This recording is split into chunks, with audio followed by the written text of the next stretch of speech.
Herzlich willkommen zum Shift CX Talk. Gespräche zum Customer Experience Management von und mit Björn Negelmann.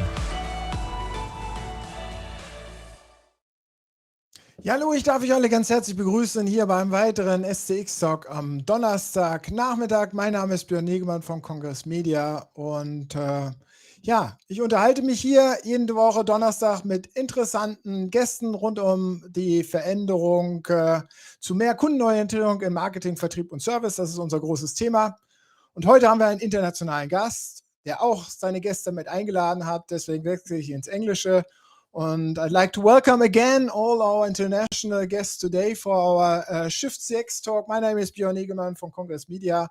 And we're doing these live talks every Thursday afternoon. And I have the honor to talk with different guests here on our show, normally mainly in German, today in English, on different trends and developments in regards to a more customer-centric approach in marketing, sales, and service. Today, our topic is email marketing, still a hot topic.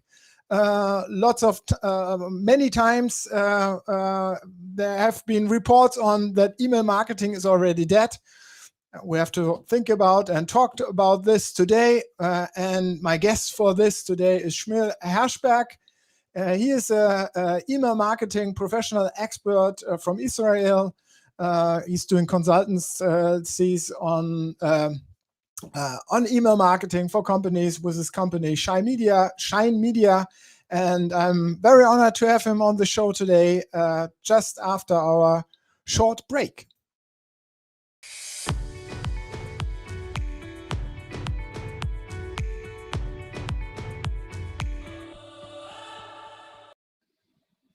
There we go. Hello, Shmuel. Hi, Björn. How are you today? I'm fine. I hope you are also well. And yes. I'm very honored to have you on my show today. Yes. Well, it's a privilege to be here. Thank you for having me. I really appreciate it. We too. As I said in my short introduction, you're a CMO, Managing Director of Shine Media.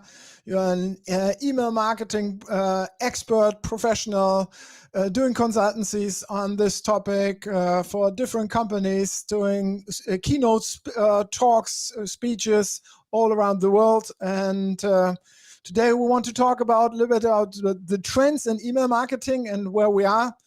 And great. So how's life at the moment in Israel? Things are good. The weather, it's a beautiful day. Still people walking around shorts and a t-shirt. So it's nice. We enjoy the weather here. Yeah, I would like to be with you on your side at the moment, as we talked about this already before. So because we have already November weather, and which is really just dark and not very pleasant. Well, December weather now. Yeah, but it's not really December weather. December weather would be with snow and white and chilly, and it's November still. So it's December, but it's November weather. It's rainy, cold, and not very pleasant. So, in terms of what are you doing? Shine Media, what is it? What are you up to with it? Yeah, so it's a little boutique agency that I've set up where I offer digital marketing consultancy in email marketing and also some other areas of digital marketing. But I really, I'm here to talk about email marketing, so that's what we're going to focus on today. Before that, I was working in companies where I was the director of marketing, user engagement, content marketing, so I have a rich background in communication and user experience and user engagement. So that's where I kind of bring that all into the world of permission-based email marketing. So I've seen in your profile on LinkedIn that you are also focused on results-driven email marketing. So is email marketing too often not results-driven?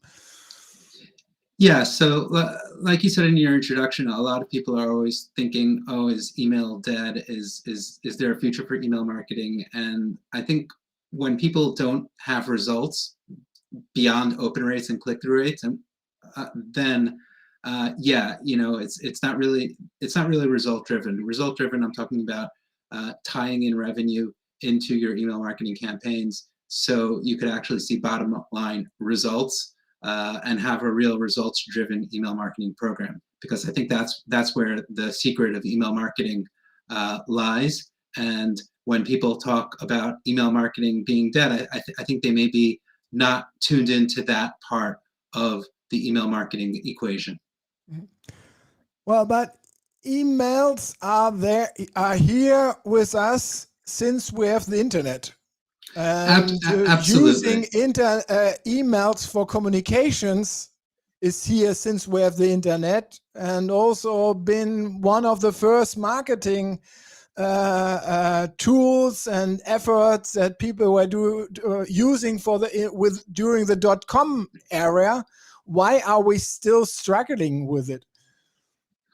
Well, first of all, we have to understand that email is here and it's going to stay. Like you said, the .com era, we had emails, and now we're in the social media era, and we still have emails. And every time you get a new smartphone and you log in, they're always asking for two things. They're asking for your phone number and your email address. So there's a lot of stock being put into emails.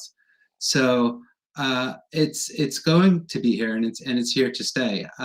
In terms of getting the results from email marketing, that's the big challenge. Yeah, and I'm looking forward to discussing that with you. But then, so it seems to be so that getting results out of the email marketing is a big struggle. Then we should state that probably the maturity in companies using email as a marketing tool is very low still. It's a good point you're bringing up, but I think the answer is probably yes and no. I think there are probably some companies that are doing an excellent job. Just being an email marketing geek, I guess I'm always signing up for email newsletters and always trying to see what people are doing. And some of the stuff is really exciting and very clever. And I think those companies, there's a lot to learn. And that's actually one of the nice things about email marketing is because companies are showing off what they're doing via in their email marketing newsletters. If you find a good company, or even if you just sign up for really good emails, their newsletter, you could get a plethora of email newsletters and see what's going on and see what's working, because there's a lot of stuff that is working. Mm-hmm.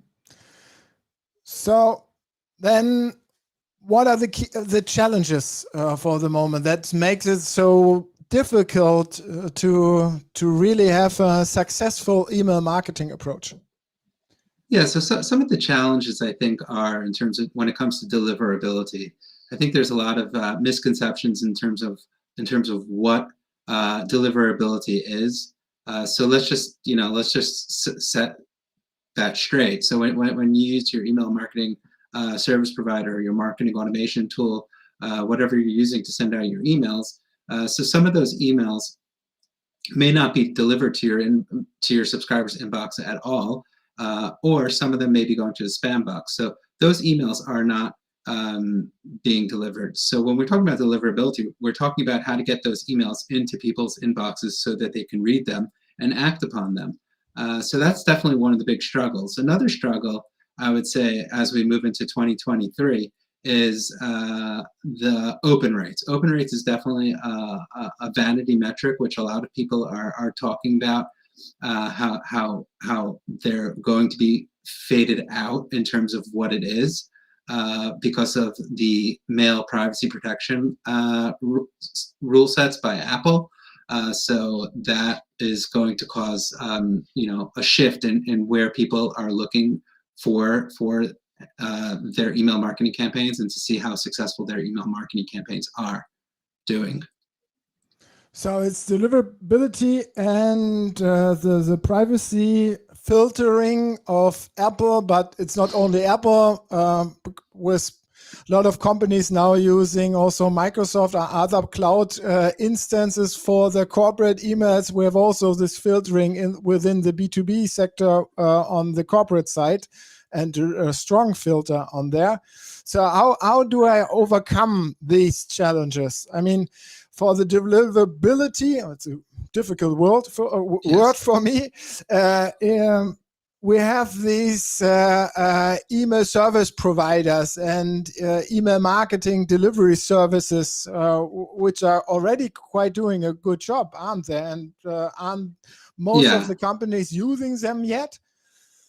Well, yeah, I mean, well, I tend to believe that the mail privacy protection, that whole instance, which basically you send an email to someone who has an Apple device, Apple is marking that email open, whether that person sees that email or not. So your email service provider is going to mark that email as an open, but you cannot be 100% sure if that person opened the email. So because of that, like, you're not going to be able to use the open rate as a metric in terms of to see if people are really engaging with your emails. So going forward, people are going to have to put a lot more stock into some other metrics, mainly clicks and even replies. And I think replies is actually an interesting play. A lot of people don't realize that, you know, in the email marketing world, it's not just a one-way street where you're sending out email blasts and newsletters to your list, and then they can't reply.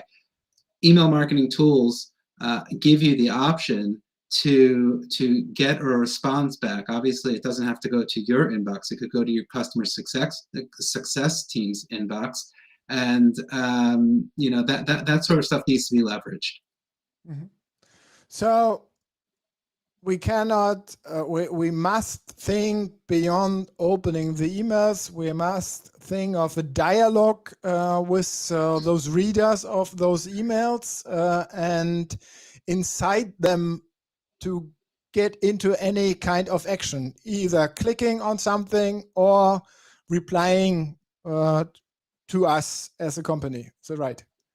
Yeah, absolutely. Yeah. This is already a shift in the mindset. So it's not just pushing out some messages, but sending out some opportunities for dialogue, for an action. Definitely. Last month, I gave a keynote speech in at the DMI Expo in Tel Aviv, and that was one of the things I spoke about, was how you really need to plan for these things. Because if we're saying that reply is a very good metric because it sends excellent feedback to the Gmails and the Yahoos and the AOLs out there, and I'm not sure what the big email clients in Germany are. Is it gmx.de? GMX, is that one? Yes, and web.de also. Yeah. So a reply sends an excellent response back to those companies. And tells them basically that you're a legitimate sender, you're not a spammer. We need to get those replies, but you're not going to get those replies if you don't plan for them. So planning is obviously a very, very huge part of the game when it comes to your email marketing calendar. You know, just breaking out the month, let's say, and saying like, okay, I want emails, you know, the call to action to an email is to get a response, reply to that email. You know, you have to figure it out how to slot those in to your email marketing campaign. But isn't this, if you talk about that, the reply already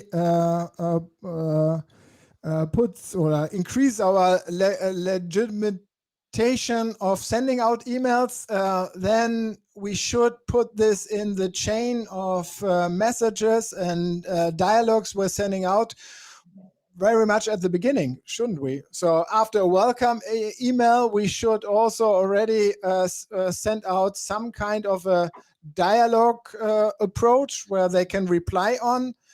So this increase our level of being legitimate on the side of those email platforms, and then we can start into our email marketing approaches.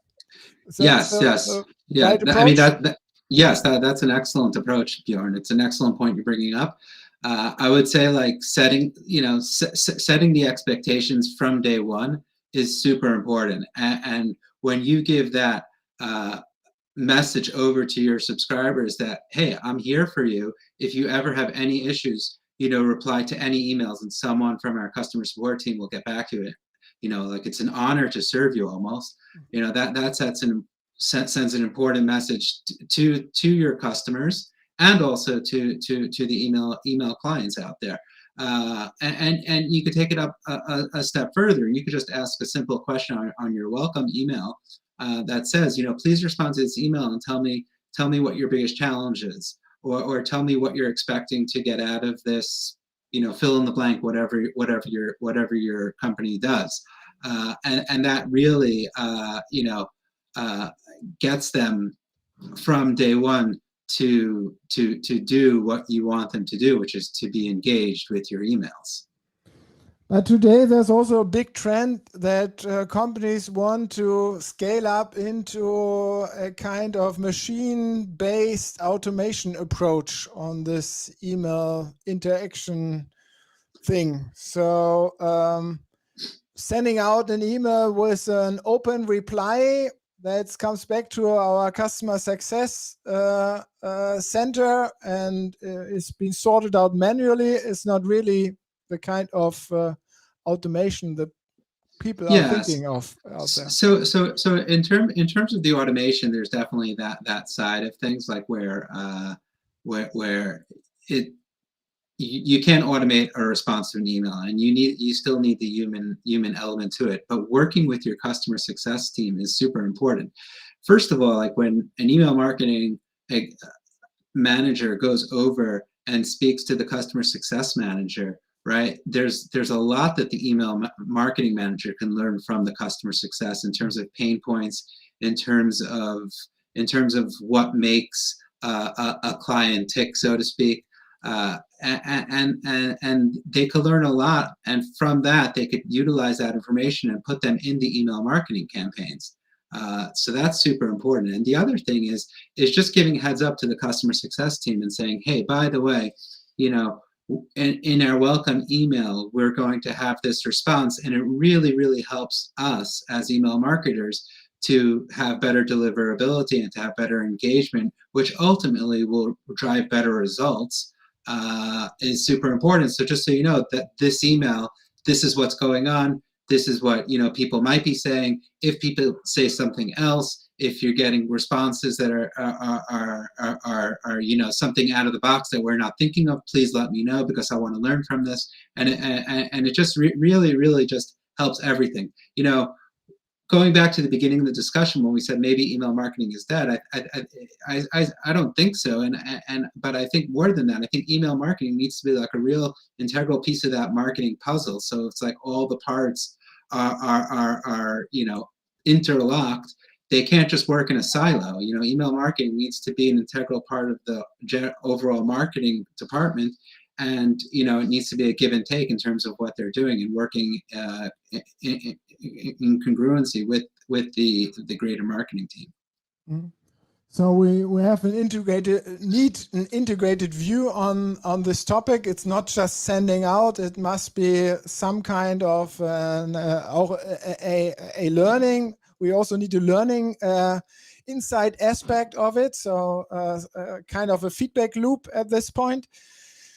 But still, so we talked about the challenge, the open rates and so on, the privacy issues that we have, that we cannot reach out anymore to all the people, or at least cannot be sure of the numbers that we're getting back of the systems that we have reached out to the people. So therefore, we are not sure.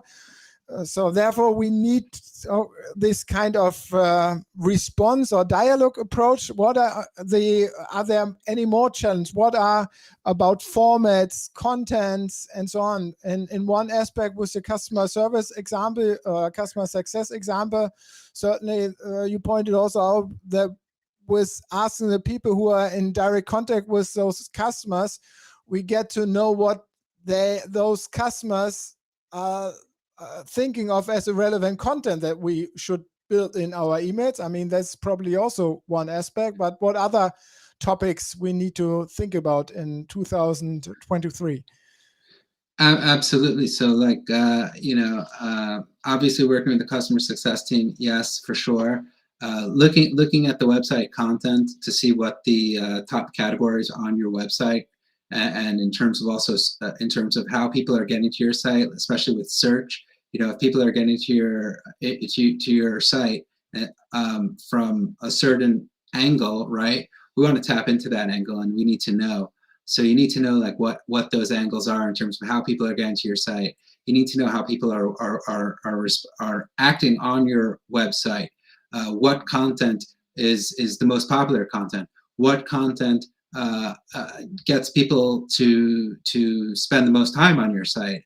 And this, you should be drawing a circle basically.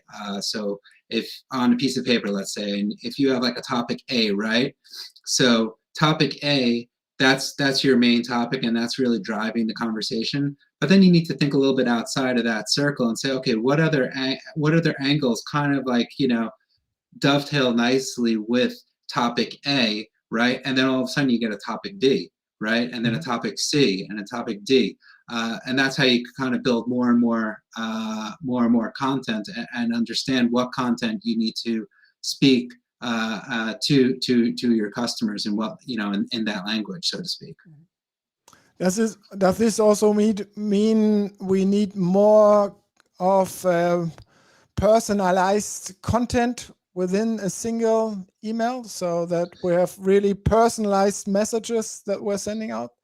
Yeah, definitely have more personalization, and I would say more than that in terms of customization for the email. Making your subscribers understand like what lists they're on and what lists are available. So if someone has like a general content site, for example, there might be several other ideas and newsletter themes that can be sent out, but if the person isn't made aware of that, they won't know. So it's important to make someone aware of what else is available and how they could get on those lists as well. What are the challenges for us in this regards towards that our customers are really getting into our choices and opportunities that we are providing them on choosing what different content channels they want to. And a lot of discussions that we have at our conferences, mainly the answer is always from practitioners. When we are offering different managing portals where you can subscribe to different channels, actually the user is either he's satisfied with our content, then he's doing nothing, or if he's not satisfied, he will just switch off the newsletter at all and not choose another topic. Yes, so that's the downside is of without a preference center, and really making it clear like what emails that people can sign up for, is that it's like kind of like an all or nothing situation, like you mentioned, Bjorn. However, I think preference centers and making things clear for a subscriber is super important, because then they'll be able to understand like what they're on. So if someone instead just goes and tries to unsubscribe and then unsubscribe from everything, they get a message saying, hey, you don't need to unsubscribe from everything. Maybe you don't like, Thursday's email, which is always on topic A, and why don't you stay on this email? And the other thing is that when you do send from certain email service providers, you could divide up your list and actually kind of make, let's say, if you're sending a daily email out, have 7 daily, a different newsletter list for each list. So people can unsubscribe from, one list as opposed to unsubscribe from all the lists. The only caveat with that, I would say, is that if you're going to do that, you want to just be super clear with your subscribers and basically say, you're receiving Thursday's email newsletter on December 1st because you're subscribed to this list, to see your preferences and manage them here. And that way, if someone would unsubscribe from an email, a daily newsletter, for example, and then they get an email the next day, they will understand why they're getting that, instead of like thinking like, hey, I thought I unsubscribed from this. Why are they spamming me? This brings us back again towards the mindset that the managers behind those processes have to have. I mean, the traditional mindset is that we're using email marketing for push communications, sending out one message as a campaign to everybody. So, and then we already moved forward that, okay, we have to personalize the content a little bit, but still it's a campaign. So we're sending this one email, newsletter at one time, and then we put in some different contents for specific preferences. And now you're saying that we put the choice into the reach or the scope of the customers. This increase in a maximum the complexity of managing this landscape of emails that we want to send out, and also the data behind it. These again puts up the challenges on the management on the one side, but also puts up the challenges on the mindset that we have to have for this in going this way. Are the companies there already? The question mark.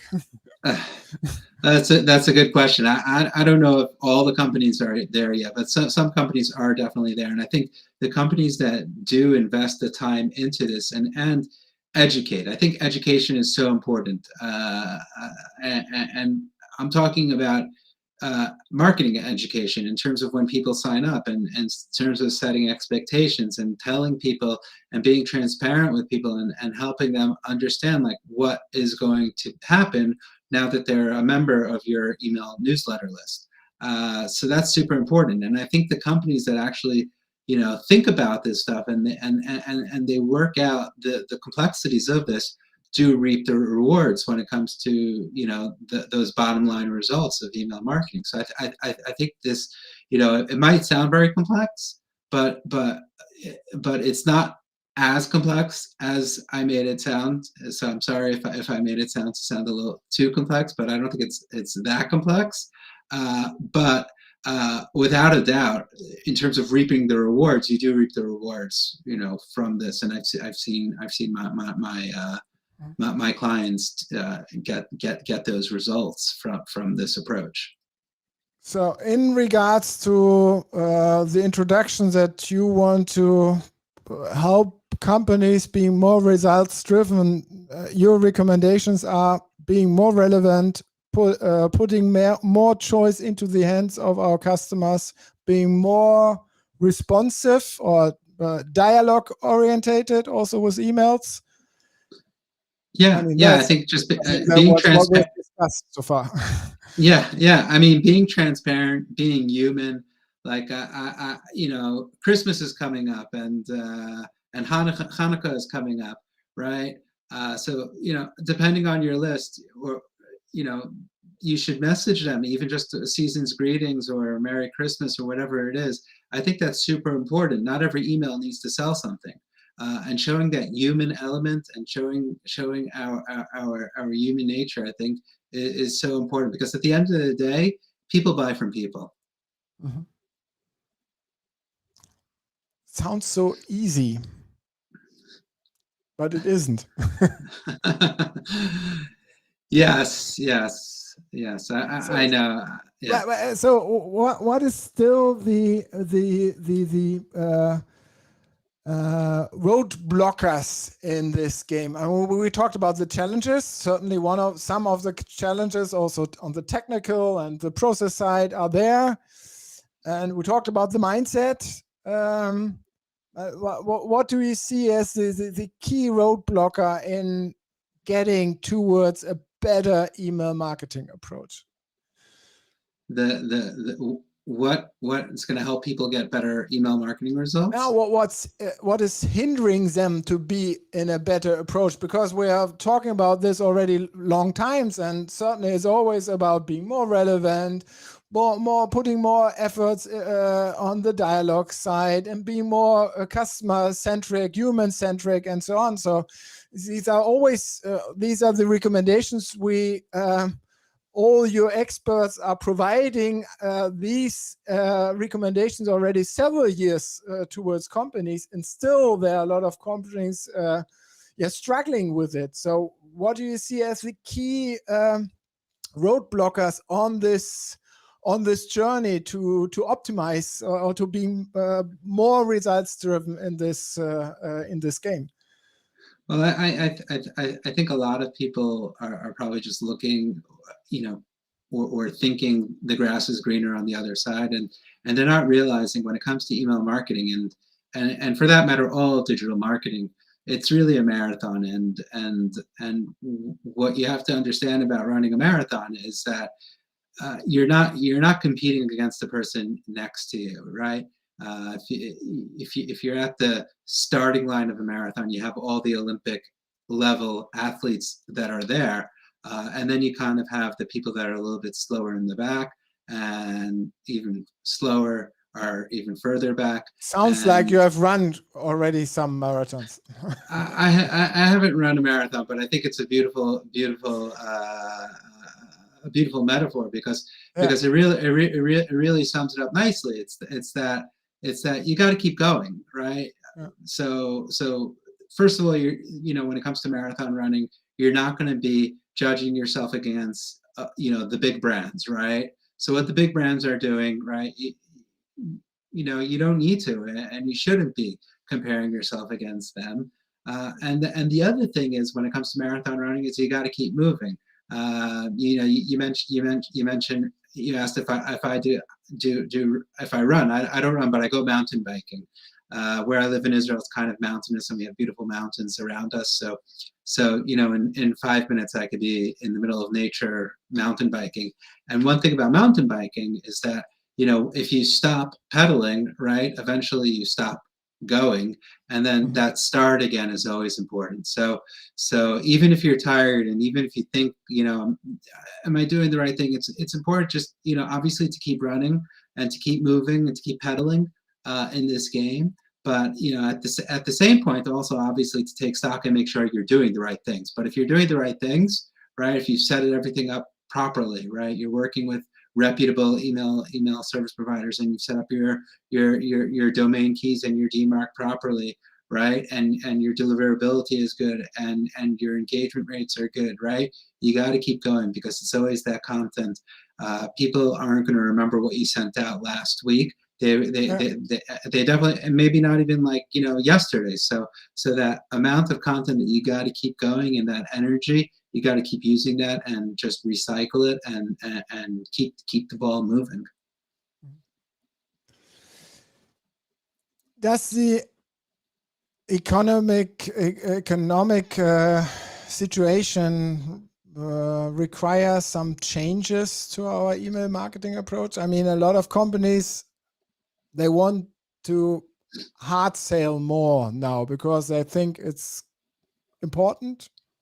On the other hand, some of them, they want just to keep their customers and put more efforts on the customer retention side. So what does this what are the implications for the email marketing? Well, I think with an economic situation in terms of email marketing, if a company could still afford to give it the attention that it's given it, let's say in the first 11 months of this year, then it needs to continue giving it that same importance, and they should not be cutting back on email marketing. Email marketing, just also to remember, is the one tool in the digital media marketing toolbox that the brand actually owns all of its data. Like in terms of Facebook/Meta, your subscribers and followers on your page, you don't really own that data. when it comes to Google Ads, you don't own who you're actually interacting with.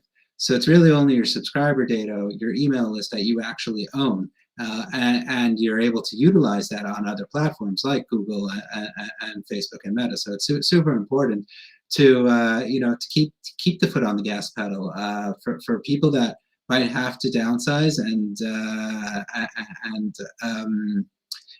change things up because of an economic situation. Obviously, it's very unfortunate, and I wouldn't want to wish it upon anyone. But there are a lot of automation activities that can be done to kind of give the impression to kind of keep the momentum rolling forward as people are dealing with these unfortunate situations. In regards of the tone of the messaging, how we approach to people, especially in the B2C area, where maybe also a lot of consumers are struggling with the economic situations. Do we need to change something on this side? I would be careful about changing things too drastically.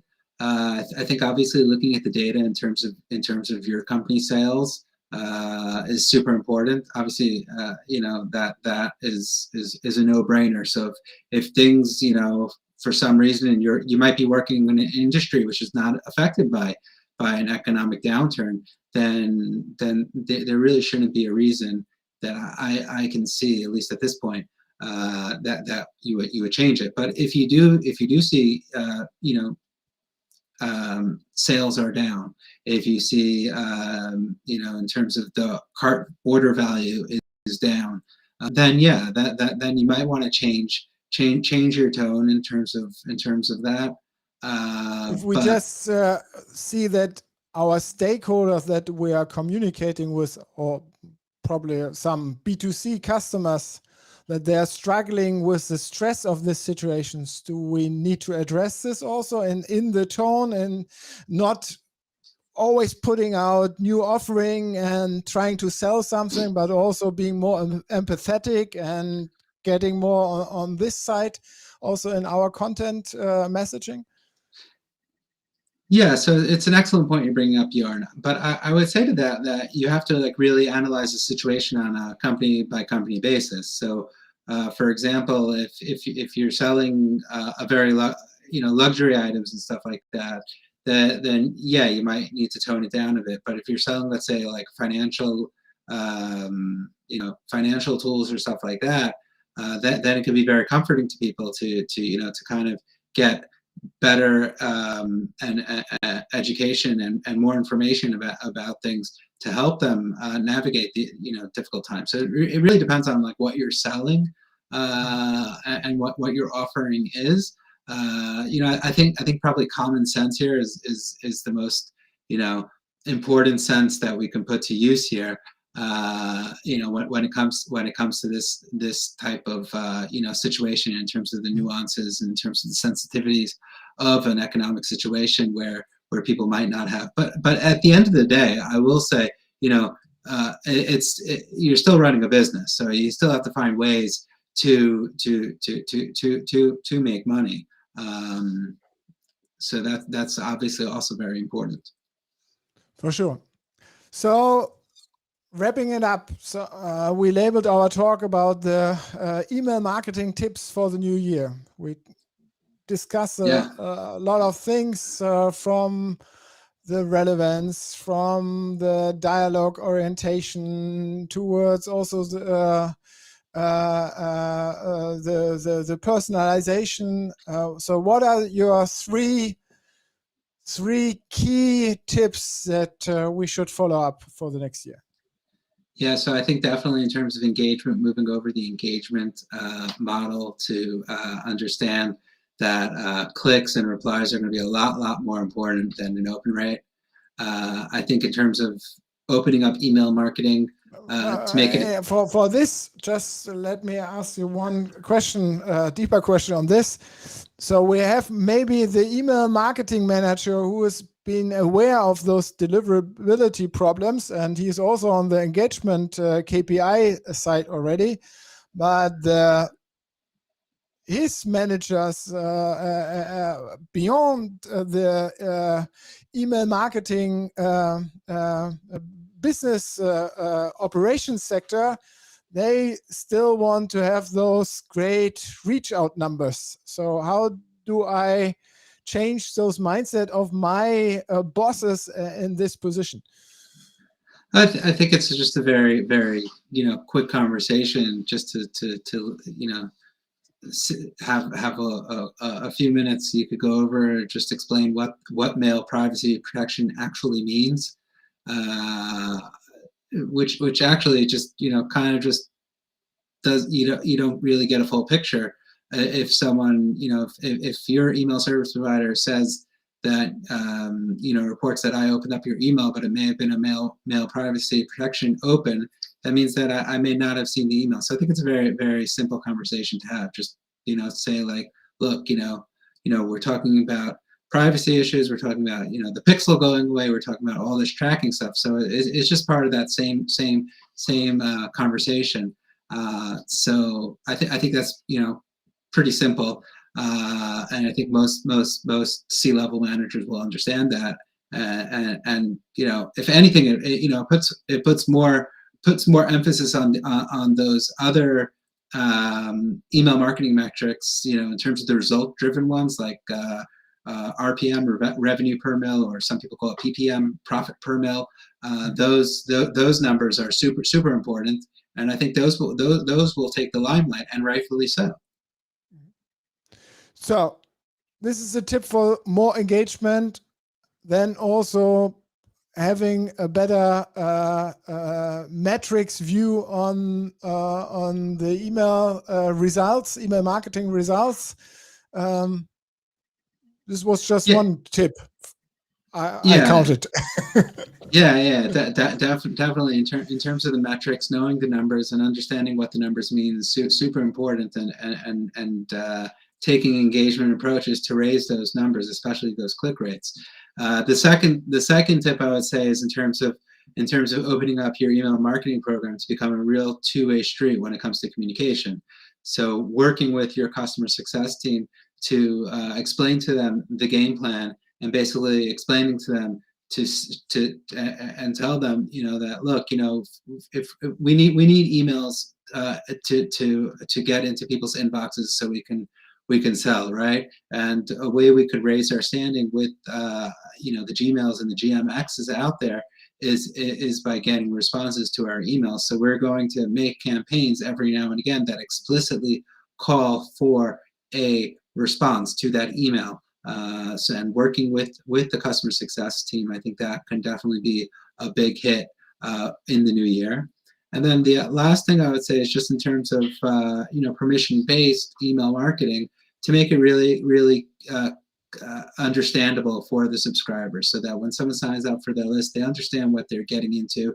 They understand how they could change their preferences, so that it's not an all or nothing situation. When people just get sick and tired of your email one day, maybe they could lower their subscription to a cadence that will be more appealing to them, rather than losing all touch points that you have with that subscriber.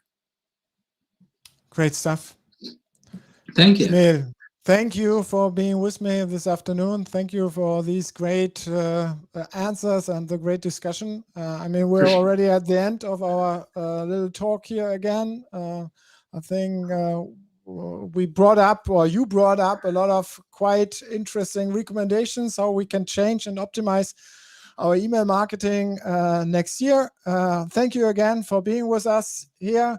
Thank you again also for those who have followed us this afternoon here on the live show, also following us on the recordings on the platforms, social media platforms like LinkedIn, as well as on the audio platforms where we are also all our talks are published there as an edition in our podcast. So thank you for being with us, and we're back with another talk next week. See you then. For sure, Bjorn. Thank you so much. Bye-bye. Thank you. Bye.